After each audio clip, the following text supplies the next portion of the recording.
Rendahnya fasilitas pengolahan sampah dinilai menjadi alasan kian meningkatnya volume sampah dari tahun ke tahun. Mengolah sampah menjadi kompos menjadi alternatif untuk mengurangi dampak buruk dari tumpukan sampah yang semakin menggunung. Di tempat pembuangan akhir Bantar Gebang sudah dilakukan pemberdayaan ratusan warga sekitar untuk mengolah sampah menjadi kompos organik. Simak laporan reporter Tempo TV, Reski Reza Pratama.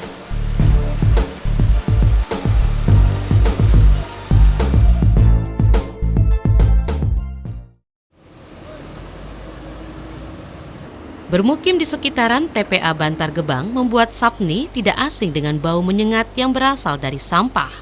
Sudah 7 tahun Sapni meninggalkan pekerjaan memulungnya. Kini ia bekerja di tempat pengolahan kompos, tempat di mana ratusan ton sampah diolah menjadi kompos organik.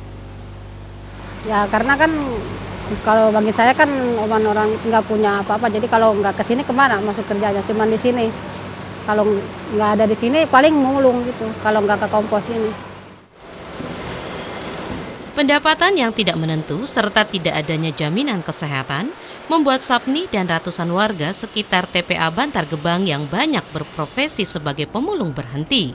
Di tempat pengolahan kompos ini, Sapni dan warga lainnya mendapat kesejahteraan yang layak tanpa harus mengais sampah. Kalau mulung itu kita kan hasilnya nggak dipatok, kalau ini kan hasilnya udah ditentuin ya. Setiap minggunya berapa udah ditentuin gitu. Ya emang sih kalau mulung resikonya lebih gede ya. Iya emang, tapi kan kalau kerja kan di sini, kalau di kompos lain lagi. Namanya kita bisa ada seimbang gitu namanya. Dari perusahaan gitu, kita nggak terlalu dikekang gitu ya. Kalau mulung emang banyak sih resikonya ya. Umpamanya kena ini apa itulah keurugan sampah apa kan banyak ya. Gitu. Takut juga emang sebenarnya kalau mulung gitu. Dimulai sejak tahun 2004, pengelola pabrik pengolah kompos mulai memberdayakan masyarakat sekitar TPA Bantar Gebang. Sekitar 90% karyawan di pabrik pengolahan kompos ini merupakan warga sekitar. Tujuan kita di sini adalah untuk memberdayakan semua potensi yang ada. Ya. Dengan mengolah sampah di sini kita memprioritaskan pemberdayaan masyarakat setempat, di mana hal yang sangat sensitif di pengolahan sampah itu adalah masalah sosial.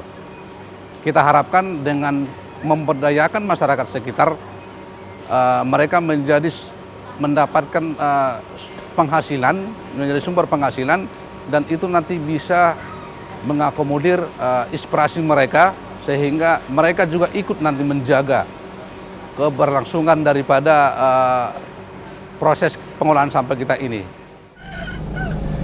Tingkat perekonomian yang rendah serta banyaknya masyarakat yang menganggur membuat pihak pengelola pabrik pengolahan kompos memprioritaskan warga di 4 kelurahan yang ada di sekitar TPA Bantar Gebang. Sudah sejak lama memahami karakteristik dari masyarakat di sini, sehingga secara pemahaman atau pengenalan karakteristik sosial di sini kita sudah paham. Justru karena itu makanya supaya kondisi sosialnya kondusif, ya kita berusaha untuk memberdayakan mereka. Kita membutuhkan pekerja 1.000 orang di sini. Kita berdayakan. Jadi saya sendiri pun sebenarnya kewalahan untuk mencari pekerja itu. Tetapi saya berharap dengan lingkungan yang ada di sini, 4 kelurahan itu, mereka bisa subsidi lah orang lingkungan sini untuk mempekerjakan mereka. Tidak hanya meningkatkan taraf hidup warga sekitar, pengolahan sampah menjadi kompos juga berarti melestarikan lingkungan tempat mereka tinggal. Usaha kita adalah untuk mengurangi dampak. Ya. Jadi apa yang kita lakukan di sini tidak semata-mata hanya untuk menghasilkan kompos. Kita juga melakukan tindakan-tindakan pengendalian lingkungan. Kepedulian untuk lingkungan, terutama lingkungan Bantar Gebang, biar mereka ikut berjibaku menyelamatkan lingkungan Indonesia ini. Hidup sejahtera, bebas bau menyengat dan ancaman serangan penyakit menjadi harapan seluruh warga sekitar TPA Bantar Gebang.